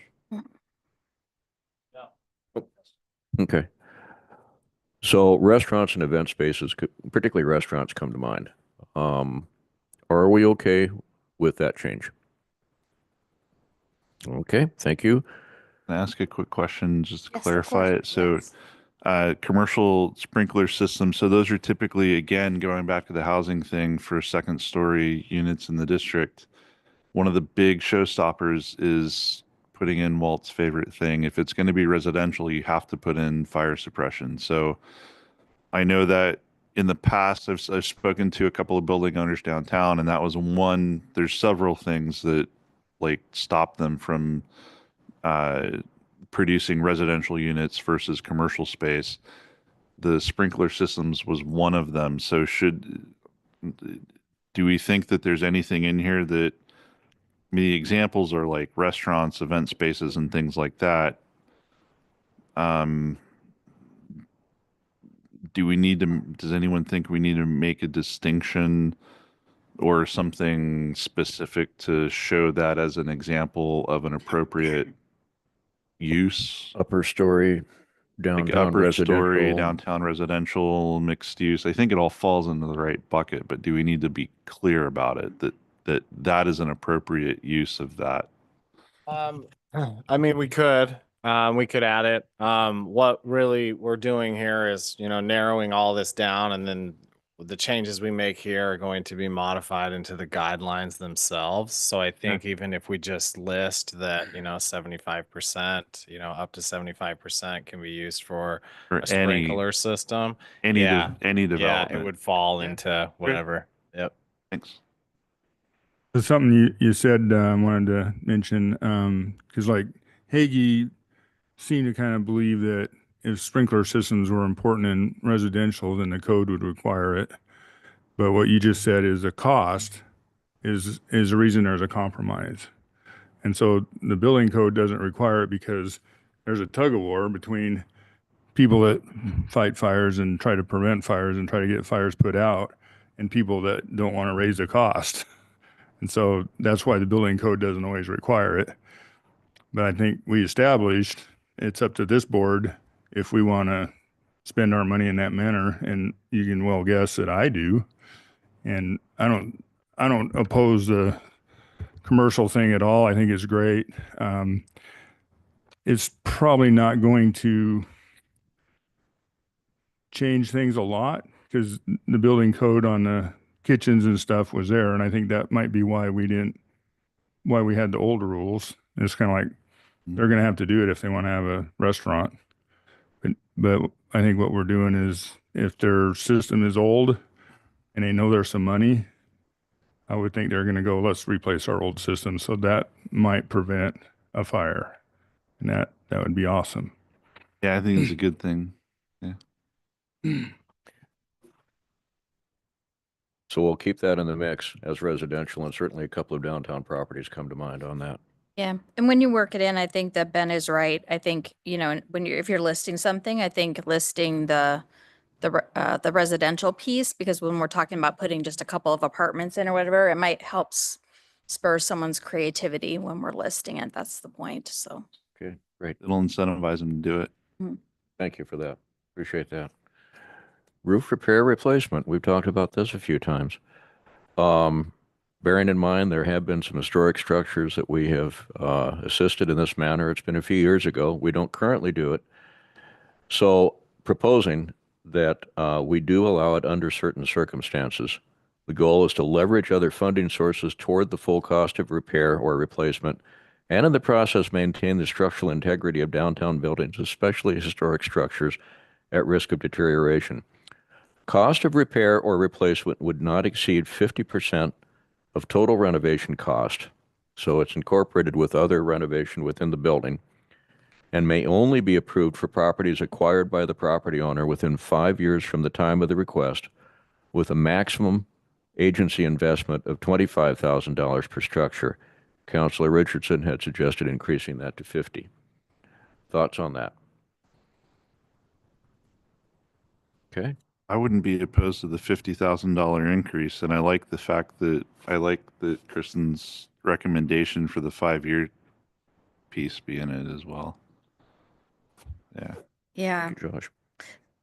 So I also did, and I was originally opposed to it, then came around and said it makes sense. I will give an example of something going on downtown right now that makes me like scratch my head and try to think about this. So there's a tenant renting from someone who's owned the building longer than 5 years. The roof leaked and damaged the whole upstairs. The owners don't want to fix it or fix the upstairs. So now that building is going to continue to deteriorate, right? Because nothing is being repaired and it's going to sit there, and it is a historic building. Downtown? So Downtown. oh yeah, it's right downtown. So then I struggle with that because we've talked, and I think you should maintain your building. Exactly. Yeah, but I'm not sure that, I guess my frustration is, I'm not sure that that's our purview of what we're here to do, is to help them maintain their building. Yeah. No, We're here but to I help don't want to revitalize I downtown. don't want a Not- historic building to I guess to I be just, torn down in the middle either. yeah, no, I totally understand. I totally understand, and I feel badly, but I guess my take is still that to me, that feels like it's outside of our purview of what we're here to do, and I'm much more comfortable. I was never comfortable with that being changed, just having sat here long enough. And, I can be comfortable with the 25, but my take is I'd rather see it at 25, but that's just my personal opinion. And That's Ben? just my personal opinion. You're raising, Chair Long raises an interesting example, and I think in that aspect, if it is a registered historic building, there's funds available at a state and federal level to take care of that. And like, as a property owner downtown, this is what we have insurance for. So Yeah, thanks for letting me think out loud on that. 'Cause Yeah, I was it's kinda great. just like, yeah. It's tough, and Yeah, tough for the hard. renter too. When it's a renter situation, that makes it even harder. Yep. Okay, so where did we land on that? Did we land at keeping it at 25? Everyone was, or did people want to go up to 50? We landed at 25. 25. I'm just confirming. 25 for sure, I think, but I'm okay with raising it if everybody else is. With, where are Uh-oh. we? So we're at 25, but we're okay at going up to 50 if other people do. And so now I'm thinking, I'm like trying to do a head count. And I think we're stuck right in the middle again. Hold on it. Yeah. All those in favor of Yeah. 25? Oh, Madam Chair, I apologize. Sure. I was like, okay, go ahead. You be in charge, Dan. Well, let me Get do stuff it. done. Let me do it this way. All those in favor of going up to 50,000. Okay, so 385. So it fails. It's 25. 25. Yep. Okay. Thank you. Sorry, Paul, I probably did that. Okay. Informal. I just needed to know where we were at. Thank goodness you're good at those minutes. Let's move along to flooring. This is a new issue, and it comes up with one particular project in mind, asbestos flooring. So 4x4 tiles, typically in older buildings, are asbestos, and we have a number of them around. There's a pending project you'll probably see within a couple of months. Right now, the owner would need to cover the flooring and cover in the asbestos flooring, which is not an ideal solution. We'd like to be able to assist with that, and this ties into the brownfield program. Oregon DEQ will likely be able to help with this one, but there's no assurance of that one, particularly with things that are going on right now, because Oregon DEQ gets a lot of its money from the EPA. So we would like to be able to basically serve as a backstop. We don't see it as a major cost item throughout the community, but once in a while, and right now the guidelines say no to flooring. So we'd like to make an exception to that and say, okay, if it's asbestos. Can I ask a question? Yes. Why did we specify no to flooring to begin with? I'm sorry? Do we know why we specified no to flooring to begin with? Don't know. Well, okay, I do. Yep. The idea of that and a few other restrictions, for instance, faucets, electrical outlets, things like that, the focus is on permanent repairs. Faucets, possibly flooring, can be replaced once in a while, and so the investment is lost over time. I think that's really the idea of flooring. Is that It's not like a capital asset. Is this something that would fall under we had that lovely presentation last meeting about like upgrading from one item to another. Would that fall under like creating more value in a property for us as an assessed value item then most likely? I think it would fall under a no increase. Okay. Yeah. That was one of the Like the reasons we landed windows. on it. It was kind of like interior paint, carpet, anything like that. That's ultimately why it didn't make that list when we initially had our revisions. Yeah, Yes. I agree with Josh that I don't think it would have any impact. We actually had to have a lot of asbestos paneling removed from the old Tumulum building at Precision Auto and whatnot downtown, where it was just a hazmat abatement that had to happen. So, yeah, I like the idea. Really, I see this as like a hazmat issue, not necessarily like an aesthetic or like market value thing. Okay. we're okay Think with you're it? good. Mhm. Okay. See anybody shaking their head? For the record, keep in mind the brownfield program, we have a new $500,000 grant for assessment, not abatement necessarily. But at present, we can also access abatement funds through Oregon DEQ and Business Oregon and other sources. Thank you. Thank you. Discretion would not change. We're keeping the maximum administrative discretion at 50,000. Any larger request requires board authorization. Return on investment, we spent a lot of time with Assessor Amory, who apologizes. She is fighting a bug tonight. She could not be here in person. We would propose that ROI projection not be required under the IP program. Leading on to development funding agreements, we do propose, again, I think I mentioned it earlier, a threshold of $300,000. Anything above that would go into a development funding agreement. With a formal ROI calculation required, the applicant must contract and pay for a formal appraisal to determine the ROI. Due to the staff time and resources required for DFAs, we would propose a non-refundable administrative fee of, I say up to 1,000 or just straight 1,000? Up to 1,000. Yeah, I think it was just Oh, yeah, to see what you think. That to initiate consideration of a DFA request, we could split that between the agency and Wasco County Assessor. They incur a lot of work on this also. If you were interested in implementing this, we would need to discuss with the city and county finance teams to see how that might break out and how it would be accounted for in the budget process. But the general idea of establishing that to really ensure that proposals go through an initial screen, as it were, before reaching us because of the magnitude. And given a project over $300,000, we think $1,000 upfront fee is probably not unreasonable or something leading up to that. Thoughts on that? Okay. I wouldn't make it up to, I would just set it. Just set it.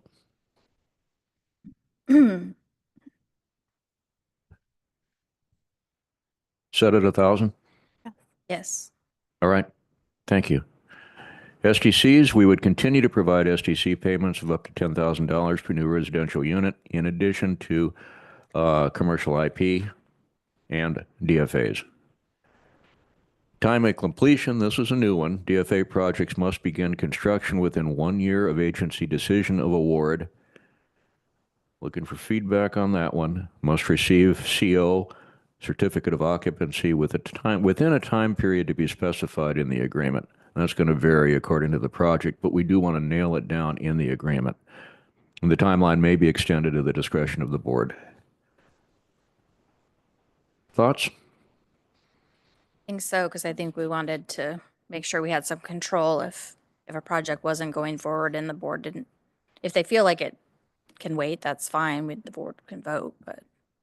Is 1 year like a reasonable amount of time? I just wonder, like, I know that we on several projects have wanted to maximize our own investment by hitting it at a certain price point at a certain time. I wonder if we could maybe allow 1.5 years as a way of them like starting at the beginning of a construction season if they are applying in like a later date in the year. I'm not sure how that would shake out. It's more of a question that I have. I think that would go to at the board's discretion to extend it. Okay. Ben, did you? Yeah, I would say that if somebody's going to bring a DFA to us, like my intuition tells me that the project is ready and it's viable, it's funded. They have, loans or lending agreements already in hand from a bank or private investor or whoever's like helping them fund it. So I think 12 months to break ground is like not unreasonable. But What if we put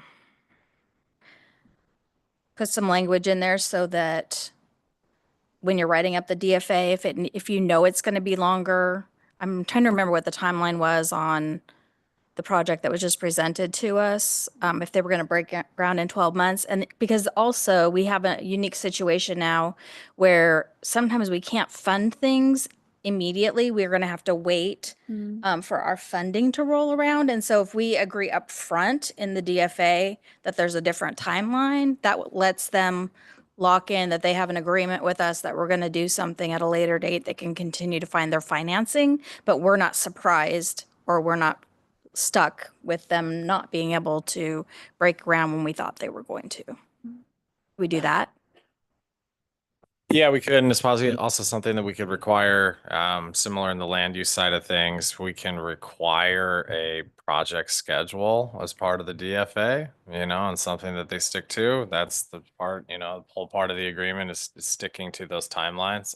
To the point earlier, board member Ring, I do think in most cases you're right. The project's ready to go. I also think that there may be times where a project comes forward looking for that development funding agreement before they begin Secure funds. seeking out other funds. Just a thought. But yeah, we can work with it, whatever we need to do here. So we could add something in here that said that 1 year can be, maybe both of these are up to board's discretion. But I think the goal here, is Needs to be um, specified. we are getting closer, 2029 is going to be here before we know it. So we're trying to make sure that we're capitalizing on these projects quickly. So if a project is not moving forward in that period, in a shorter period of time, we want to be able to allocate those funds to another project that might. Okay. So I'm hearing leave some flexibility, leave it so we specified in the agreement. Yeah. Just Yeah. so we As make sure it's, specified. yeah. Yeah. So we make sure it's specified that we don't forget to do that in the future. So it protects us, but it also doesn't hinder any development. An agreed upon schedule. Yeah, that schedule piece is a great idea. Agreed Sorry, upon that schedule. agreed upon schedule piece is a great idea. All right. Thank you. Liquidated damages. This is a term that the Port of the Dalles uses in its agreements. DFA recipients must provide financial guarantee of performance in the form of a liquidated damages clause with amount and time frame to be negotiated in the agreement. We okay with that? What is liquidated damages? What's the term? I'm hoping that our city attorney might be able to bail me out on that question. Hi, can you hear me okay, Chair Long? Yes. Terrific. So liquidated damages is a form of contractual damages that are intended to sort of incentivize someone to perform as opposed to punish them for not performing. Very different concepts, but the idea there is it's very common in construction contracts that the city of the Dalles enters frequently, where every day that a contractor is behind an agreed upon schedule, they pay a penalty effectively for every day. And so I think under the city's contracting for construction contracts, think of something like, like the West 6th Street expansion project, for example, that's currently underway on West 6th Street. I believe it's set at $1,100 a day for a construction contract, something like that, because there are costs associated with failing to meet the timelines that are agreed upon because they have wide-ranging impacts. And so in this case, I don't believe that staff is suggesting $1,100 a day for failing to meet the timeline. I'm guessing this is rooted more towards incentivizing someone to be realistic about their timeframes and to maybe encourage them to put a little bit more thought on the front end when they're making a proposal. I know, in recent memory, as the agency's attorney, I think we entered eight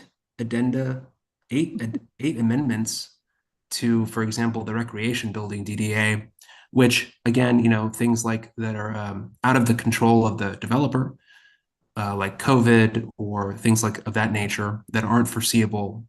I don't think would be an appropriate place to impose liquidated damages, but if they're sitting on their hands or otherwise not being very proactive, and liquidated damages is a very effective tool to incentivize people to stick to the commitment that they made. Hopefully that's helpful. From my perspective, very helpful, Jonathan. I appreciate the assistance on that. And again, we have it. Amount and time frame to be negotiated in the agreement, not trying to nail somebody down with $1,000 a day or anything, but providing that incentive and making them think through. Can it also, instead of like a daily penalty, can it be, I guess when I was thinking about this, I was thinking like a failure to complete the project at all, or when we have to pull the plug, through the DFA, we previously didn't have any penalty mechanism other than sometimes we could take the property back, but most of the time we really didn't want to do that. So can it be something like that? Like if they don't go and get their certificate of occupancy or? It could be CO, it could be certain critical points along the timeline. They don't have design development underway or construction documents or completion CO. Again, we could identify particular points within the agreement and leave that part fairly open. But Okay. nail down the idea of, yeah, there are going to be some penalties Okay. if you're not able to perform. So we don't have millions of dollars tied up. Yes. Yeah, Or money that we sunk into it and can't.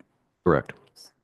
Okay. Yeah, and the more we're talking about it, actually, and going back to the timely completion aspect of it, as we work with the city attorney to kind of finalize these after we meet, definitely want it to be expanded past just a certificate of occupancy. And I want to emphasize that if you're doing a rehabilitation project of an existing building, $500,000 rehabilitation project may not require a CO at the end of it. So want to make sure that we have additional triggers that projects are still followed through on. So Yeah.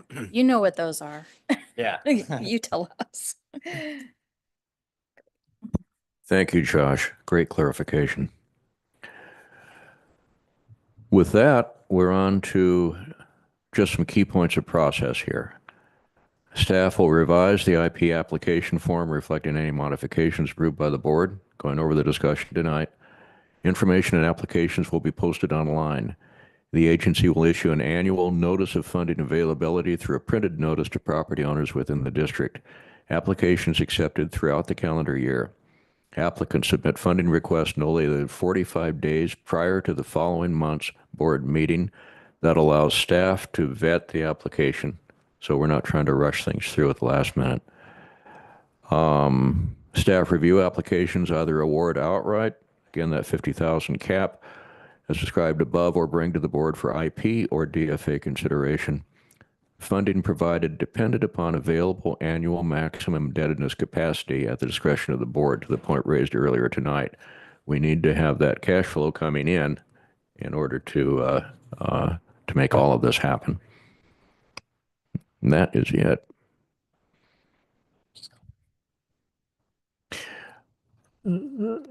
So at the last, that last paragraph, are we okay with the comments tonight, incorporating those into a final set of guidelines? Are we okay approving that tonight, or do you wish us to come back with a final revision? We have a budget meeting coming up in April, so it would really mean pushing this probably to an action item in May, unless we can shove it into that April agenda. Yeah, and the more we thought about it after the packet went out, we were just thinking to ourselves, we'd be coming back presenting that final set of guidelines, which I don't, it almost seems like an additional step that may not necessarily be needed. Yeah, I think just incorporate those concepts and move forward with it. We don't need to come back and officially approve the language. I think Yep. concepts Okay. are what we care about. So Yeah. So if Jonathan, maybe your perspective on it, would it be appropriate to have just a vote here to, direct staff to make these changes, or is one even needed? Yeah, that's a great question, Chair Long. I don't believe that any of these items that were in this discussion item necessarily require the board's approval. I think the opportunity here for the board was to evaluate these options to determine whether it's something, that the agency should be doing. I think staff is very deferential to the board's, collective intent and wisdom. We want to make sure that you all are contributing meaningfully to the policy of the agency.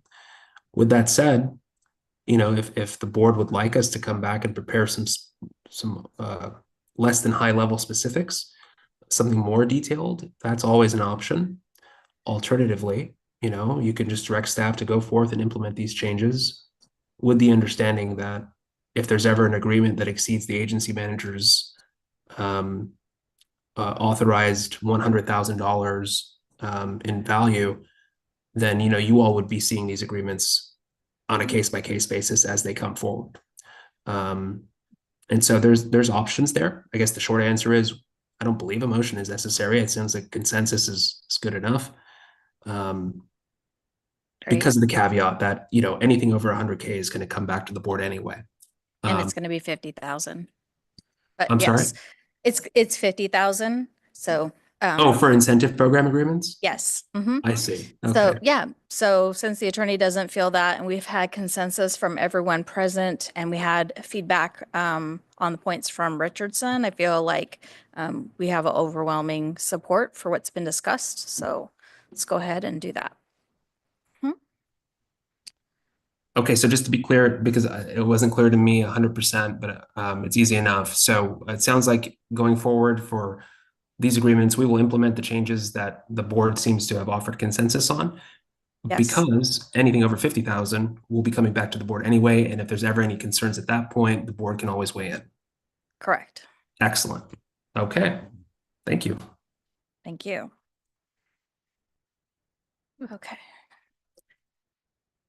That concludes this agenda That item. concludes that. Okay. Conversation. Thank you.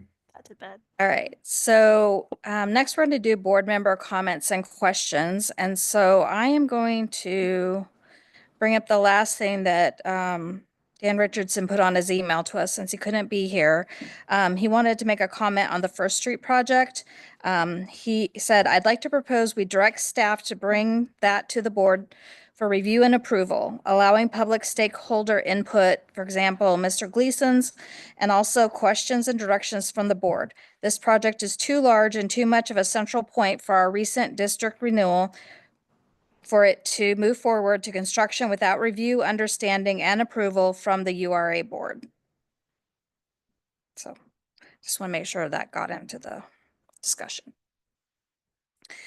Yeah, and I can, so there will be one aspect that comes back to the board, and that is an aspect, it would be similar to some type of funding agreement between the agency and the city, because what we are intending on doing, what we've budgeted for, this is a $7 million project, so the agency would be sending $3.2 million to the city in Fund 18 to make up what's already saved in there for 3.8. So I think it would be appropriate to bring it back to the board.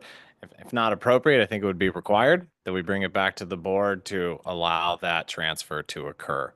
It would be the question for the board, and on that comment and Mr. Gleason's comments, to what level are we going to take a look at the plans themselves? I am open. I've been open for these conversations. I do want to caution the board. If we are looking at a redesign, it will cost more money and it will take more time. So I'll just be pretty clear on that. The current design that we have for the walls, that was decided upon in 2021. We moved forward with the plans as they are. But I am here working for the board. Let me know. I'm happy to bring it back. We're working with Walker Macy, who's actually been working on the Federal Street Plaza. So as this project goes on, it's going to be about a year-long project. We're probably going to have some banners up around town showing people what the project looked like. You know, we'll have some information on the website. So we're actually working with them to kind of bring these engineered plans to life, because if you just look at engineered plans, they're pretty boring, actually. So we're trying to, you know, show exactly what this is going to look like with some 3D colored models of the plan itself. So those will be coming. Happy to present those when they're available to the board. But yes, we will bring it back at some point, at least for this funding, for the funding aspect of it. But happy to kind of restructure that discussion as well if needed. So I'd like to get some consensus or at least thoughts from the board about, you know, what Mr. Gleason has brought forward, and even Dan Richardson about maybe having some form of public comment at this point, because it's been such a long time, not necessarily something opening it up and guaranteeing we're going to make changes, but just to make sure we get the feedback before we move forward. Do you want to do something like that? More like a open house, or even just a meeting just to have feedback on it? Or do you want to just say, we did have that and we made our plans and now we're going forward? I can start. That's okay. Yes. I think that this whole situation is really unfortunate, to be straightforward. I feel pretty bummed that all of us are kind of in the situation where we have to make this decision immediately. And I don't blame anyone here for this problem, to be clear. I just think it's really a bummer. I think that Mr. Gleason has some really great points. And I think that it would have been nice had the historical nature of this site been a little bit more considered and had that maybe been a little bit more forthright when the decision was made as opposed to just made unilaterally as it seems to have been. That being said, I also feel like we do need to move forward. I think that staff has put in so much time, so have we. And just being here in the short amount of time I've been here, the lack of progress on this project, perceived in my opinion, by all accounts, I've not been on the ground, has been frustrating. So I cannot imagine spending the amount of time that you have spent on this, how frustrated you would feel. So I'm sorry, but I think that moving forward is also where I would feel we need to go, with maybe the intention of some mediation in the future, of what those look like or how to keep some of the aspects. I think Mr. Gleason, I almost said doctor, mentioned pulling out part of the pavement where some of the stamping has been. I think offering concessions in that way and preserving as much as we can would be really kind and would go a long way. But I really am frustrated at where this has landed. Yeah, and I can speak to a couple of those points. Archaeology and historical aspects have been involved in this project since the beginning.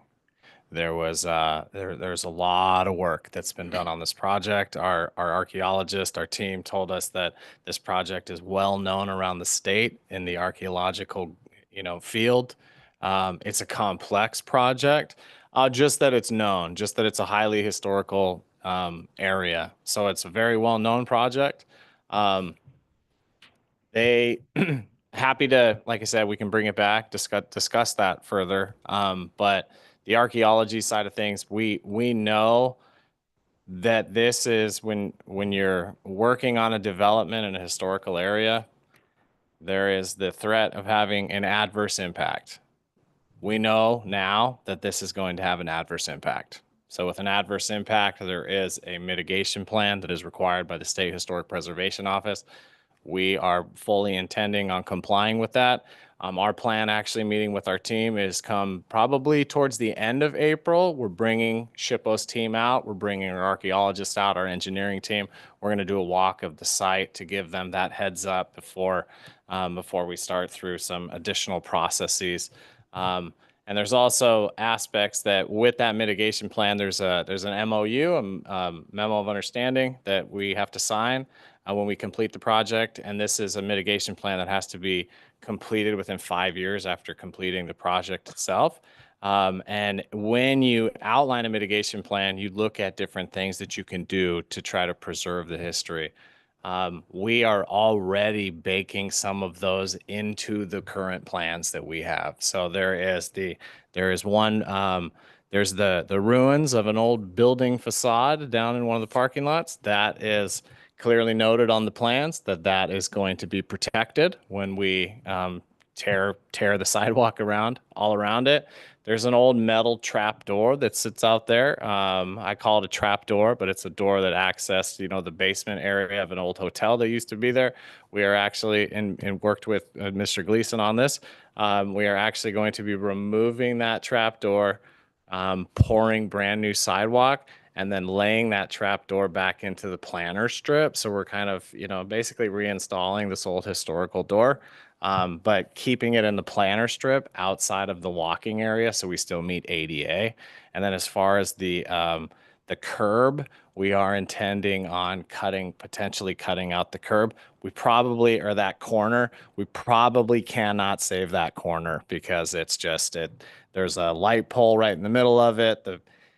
It wouldn't work, but we're happy to saw cut that out, keep that chunk of corner. And then also we're going to be working to make sure that we have stamps.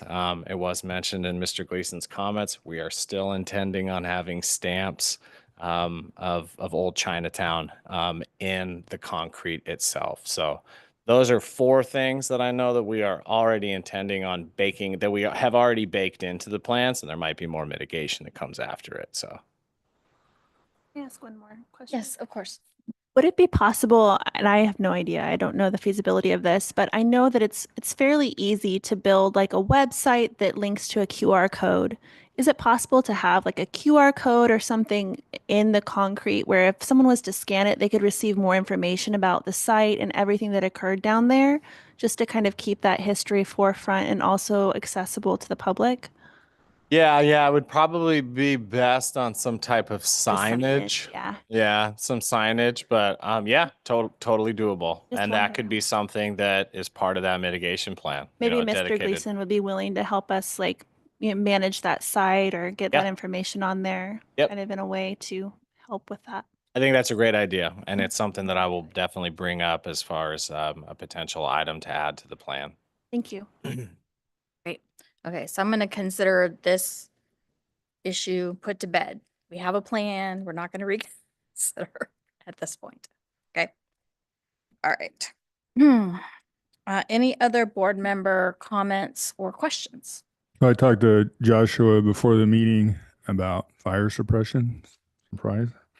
And what the thing is at the fire board meeting yesterday, the fire chief and our new fire marshal, fire chief guy, are quite willing to put together a presentation, and I wanted to see if Josh would meet with them before they do their presentation, and he said that'd be fine. And so that was more at his convenience and everything. And we talked about April, and then possibly they would come in on May, but however the scheduling, because we got budget things and stuff like that.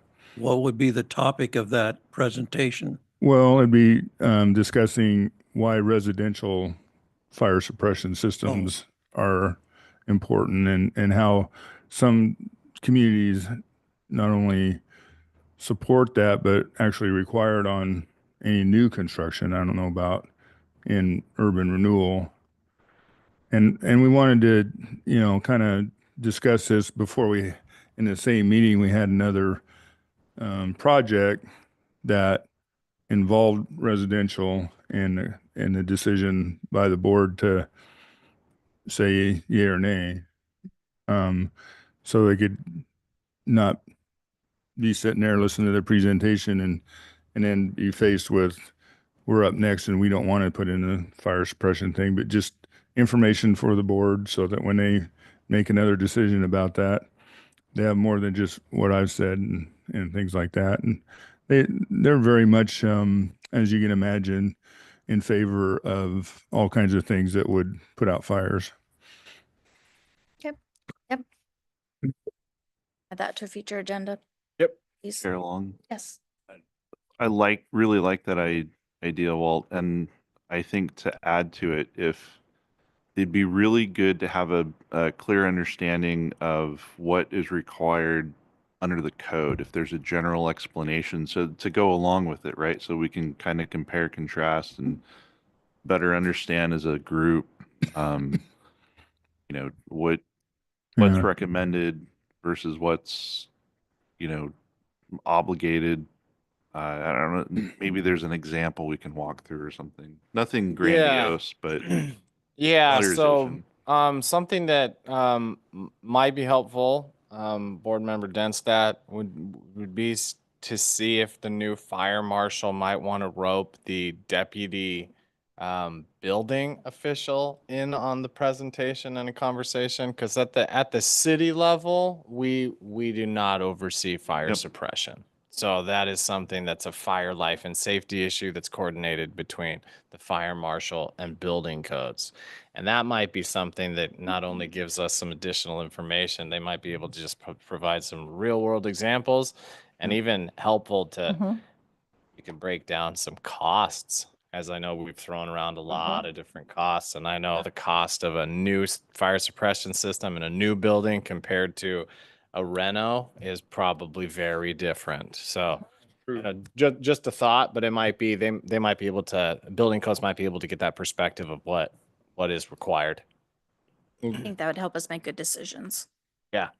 Can you contact the county Yeah. person and bounce off? I don't care if they meet with you with the two guys from the fire district or separate or their presentations are combined or one after another. Doesn't matter to me, but Yeah, I can do whatever that. everybody's comfortable with. Okay. And Thank you, Chair Long.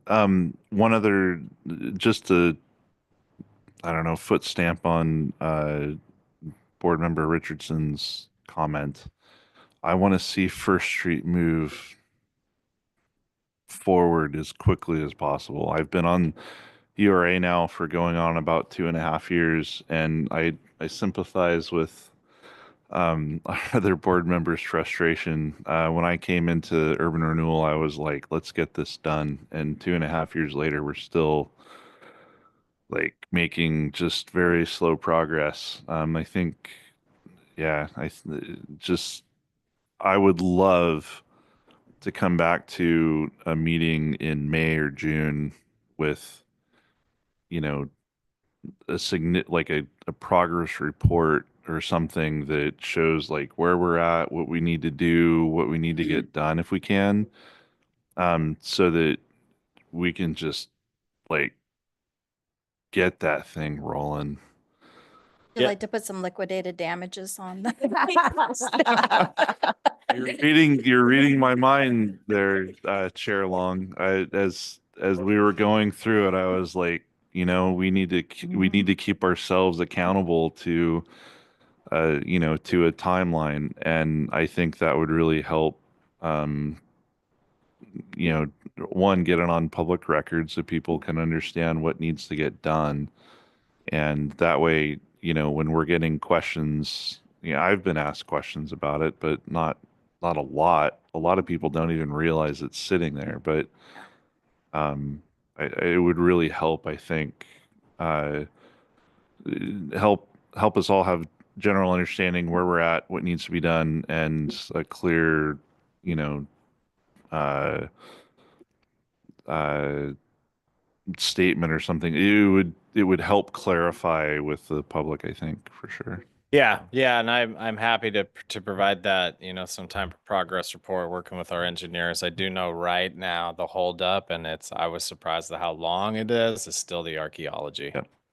That team has taken over a previous report that was done already on First Street, and they've had to fill in a lot of blanks. And yeah, it's that's really been the holdup. I'm still targeting, and I've told this, and I can't emphasize it enough. I probably say it every meeting I meet with them. We need at least get a shovel in the ground in 2025. Even if that's, with snow on the ground, let's try to get a shovel in the ground to move this thing forward. We have coordinated with both the cherry growers as well as Chamber of Commerce, because it will have an impact next year, because it's about a year-long project. So that's the other thing that we're working on, is to try to figure out where a potential alternative for the location of Cherry Fest in 2026. But yeah, I sympathize with all of you. It's taken a real long time. And meanwhile, I'm not the engineer. I'm not on the public works team, and I get to sit back and see all these other projects that are starting and finishing before First Street is even, going out to bid. So Yeah, I can't help but think of like how long it took the Dog River pipeline to get done, and it was Don't think completed February last year. So it's yeah, I mean, I Not wish to this pick on was it, as but- significant to compare as the Dog River pipeline, but yeah, it's probably the same amount of time. At this point. Yep. But yes, I think a good progress report for you. Happy to bring that forward to the board. Awesome, thank you. Any other board, Stacy? I just want to thank Mr. Spatz for all of his work in guiding us through. It's probably very painful. No, you did a lot of it and coaching and guiding us through the rehabilitation program. I'm sure Josh did as well. But yeah, team effort. But thank you very much. I'm sure, your wisdom and helping coach us through getting all of those changes, and your history and knowledge of having been here before, knowing what was there and why, and was very helpful. Thank you very much for all of that. So it's very much appreciated. A lot of work went into it. No. Is this your last meeting? Urban renewal meeting? I wouldn't say last. Okay. All right. Okay, good. Gives me more time to make the list of Yeah, yeah. good things you've done. Thank you. Okay, if there are no more, do you have a board member comment? Sorry. Well, not a comment, but a question. If we have staff comments, project updates, we approve the Free Bridge. Do we have a progress report, any information coming back on the development? Yeah, so so the Tony's site redevelopment. Yeah, so we have signed an exclusive negotiating agreement with the development team. So over these next 6 months, or it's now about 5 months, we're going to be working with them to basically outline the deliverables and everything that it will be needed to then move forward with an improvement or a development agreement. I request a monthly update at our meeting, Yep. the next 6 months. Thanks.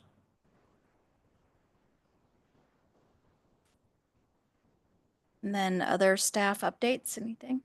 Yeah, so I can provide some. Our next meeting is probably, it's going to be our budget meeting. So the goal there is to not have any other agenda items, just our budget. We are going to be, staff is working with our outgoing finance director, and her and I are finishing everything up, and we will be getting everything out the door. Hopefully I didn't break the news and I wasn't supposed to say something. No, I think the news is out. So I just want to, thank our finance director. She's been a rock for this organization, for this agency. We have clean audits all the time. It's going to be something that we're used to it now. So yeah, it'll be difficult to see her go. I've learned a lot working with her. I'm glad I've had the opportunity. And I think we've probably twisted her arm enough that she might be able to sit through one more budget session with us. So she will technically be gone from her role at the city, but I think she's going to stick around for our budget, which is very, very appreciated. That meeting will probably be on the 15th. Yes. And then the other is technically Dan is retiring on the 28th. So this is likely Dan's last meeting as far as any actions with the board. So I can't thank him enough. I think this community can't thank him enough. He's done great work, not only for this organization. I've had a wonderful time working with him the past year and a half, learned a lot from each other. I think he's taken the Urban Renewal Agency to new heights. Very, very happy with where the agency is right now compared to what it was before. And I just can't thank you enough, Dan. And so, it might be his last meeting, but we'll see. He's probably going to stick around a little bit. Still working through finding a replacement. At this time, we're having some, detailed conversations right now for Dan's replacement. So all in all, can't thank him enough. Long story short, you're going to be stuck with Jonathan and I for a little bit longer. Holding you to that. Yeah. And other updates, the Basalt Commons project, they submitted building permits and demo permits. So those are in review. So very exciting. It's for me, someone who has a background in construction, to be able to dig through that plan set and actually see a building like that, amazing building like that. It's a really, really cool project. So I'm very excited for it. And hopefully, I'll be working very closely with our public works team over these next couple weeks to get that processed. What about financial package? The financial package, I can't speak for the developer on where they're at with it. I do know that the financial package that the agency will be providing SDC payments, and those will be happening at the time of when the building permit is approved. So most likely that will occur probably within the next 2 months. Great. And anything, Dan? Thank you, Josh. Appreciation for all the nice comments around. Thank you. Appreciation to Director Swift for advocating with Parks Board on behalf of the Federal Street Plaza. We have a resolution of support coming out last week from the Parks Board, and we are proceeding with the application due April 1st. I think that's probably it for me. Thank you. Great. All right. If there's nothing else to come before the board, this meeting is adjourned.